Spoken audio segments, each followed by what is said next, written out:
आज Doubtnut app download करें।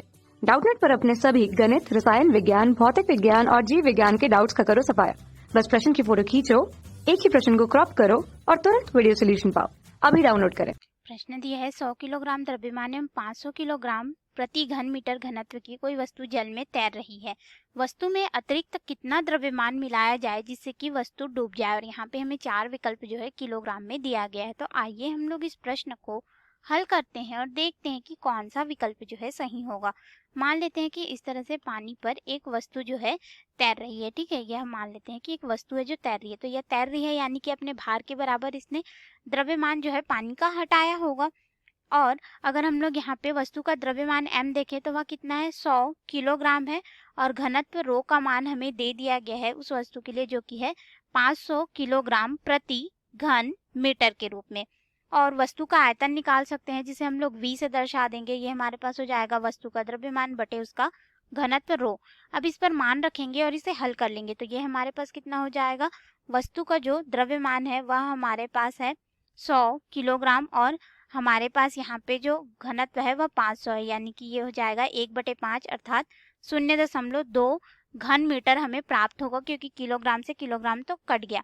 अब हटाए गए जल का भार हम लोग यहाँ पे देखेंगे तो हटाए गए जल के भार को हम लोग W से दर्शा देते हैं।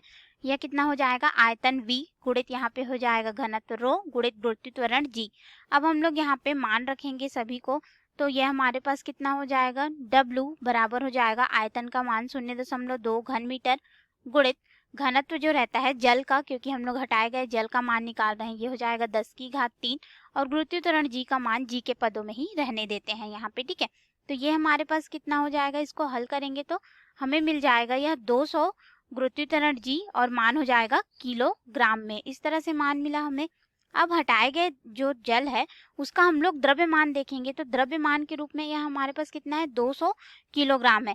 तो जो जोड़ा गया द्रव्यमान होगा जिसे वस्तु में जोड़ने पर वस्तु जो है डूब सकती है वह कितना हो जाएगा हमारे पास, क्योंकि उसमें भी तो गुरुत्व त्वरण G होगा ही ना, इसलिए हम लोग सिर्फ उसके द्रव्यमान को ले रहे हैं। तो ये हमारे पास द्रव्यमान ये वाला मान होगा। ठीक है, अर्थात हमारे पास देखो भार क्या होता है, हमारे पास भार W बराबर हो जाता है वस्तु का द्रव्यमान गुणित गुरुत्व त्वरण G।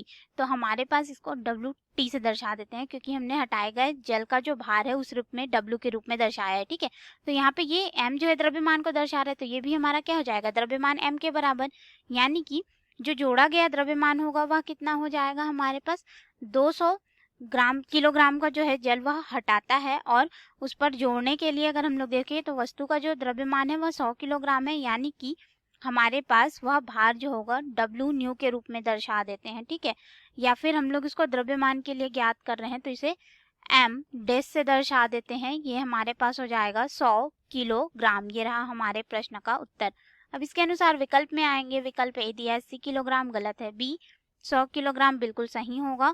और यहाँ पे C दिया 150 किलोग्राम, ये भी गलत है। D 200 किलोग्राम, ये भी गलत है। अर्थात सही विकल्प जो होगा हमारा B विकल्प होगा। धन्यवाद। कक्षा 6 से 12वीं से लेकर नीट, IIT, JEE वो एडवांस के लेवल तक 1 करोड़ से ज्यादा छात्रों का भरोसा।